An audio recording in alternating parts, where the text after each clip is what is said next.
¿Qué tal amigos? Bienvenidos a un nuevo informe especial de historia y noticias. Uno siempre piensa que las guerras empiezan, muy lejos de acá, ¿no? En mapas militares, en oficinas donde se toman decisiones que nos cambian la vida, en regiones que nos suenan totalmente remotas. Pero el tema es que, a veces, terminan acá. Y cuando eso pasa, aparecen en los lugares más inesperados que uno se pueda imaginar.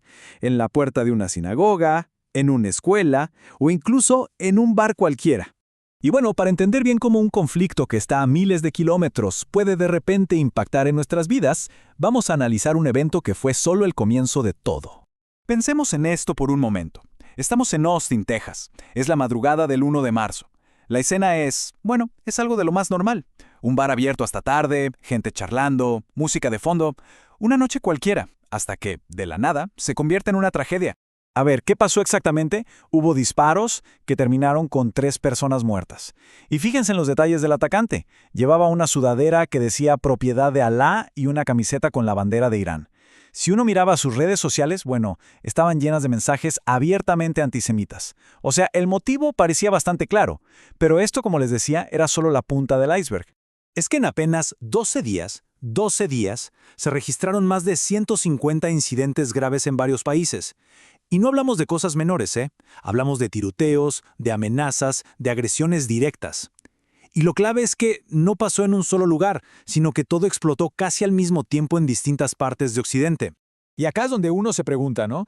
A ver, ¿estamos viendo una serie de coincidencias terribles o hay algo más profundo? Justo en ese momento, la confrontación entre Israel e Irán estaba por las nubes, y todo indica que el conflicto, se estaba desbordando. Claro, la tentación es pensar que son hechos aislados, pero si miramos un poco para atrás, la historia nos muestra que la respuesta es otra, y que hay un patrón muy, pero muy claro. Miren, este patrón no es para nada nuevo. Parece casi un mecanismo de relojería. Cada vez que Israel entra en una guerra, el antisemitismo reaparece como un eco violento en otros lugares.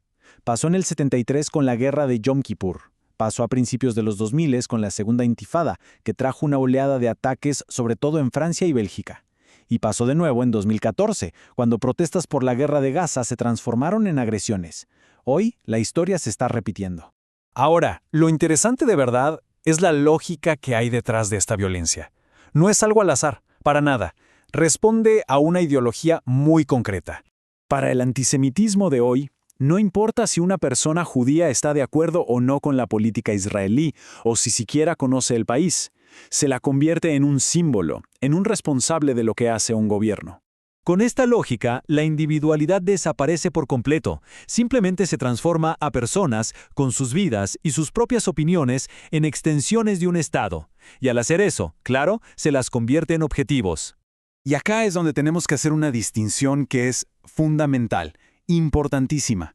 Una cosa es criticar las decisiones de un gobierno. Eso es normal en cualquier democracia.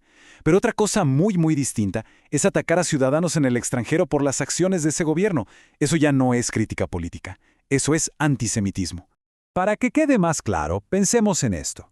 Nadie responsabiliza a un ciudadano ruso que vive en París por la guerra en Ucrania. Ni se ataca a un restaurante de comida estadounidense en Buenos Aires por una decisión de Washington.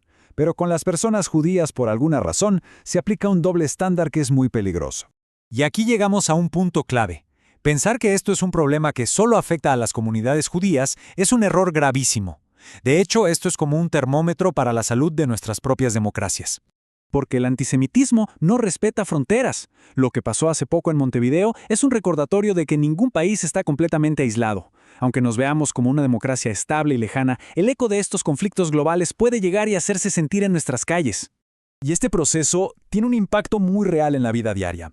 Para muchas comunidades judías, un pico de tensión internacional activa de inmediato un estado de alerta. Es una rutina incómoda, pero tristemente muy familiar. Y acá hay algo que siempre tenemos que recordar. Este tipo de odio, una vez que se le permite circular y se empieza a normalizar, rara vez se detiene en su objetivo original. Cada vez que se normaliza el odio hacia un grupo, es como si se abriera una puerta, y por esa puerta se terminan colando otras formas de intolerancia y de violencia que nos afectan a todos como sociedad. Por eso, el problema real va mucho más allá de una comunidad en particular. Tiene que ver, directamente, con qué tipo de sociedad queremos ser y estamos dispuestos a defender.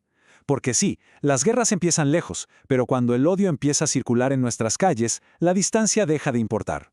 En ese momento, la guerra ya no está solo en un frente de batalla lejano, ha llegado a nuestra ciudad.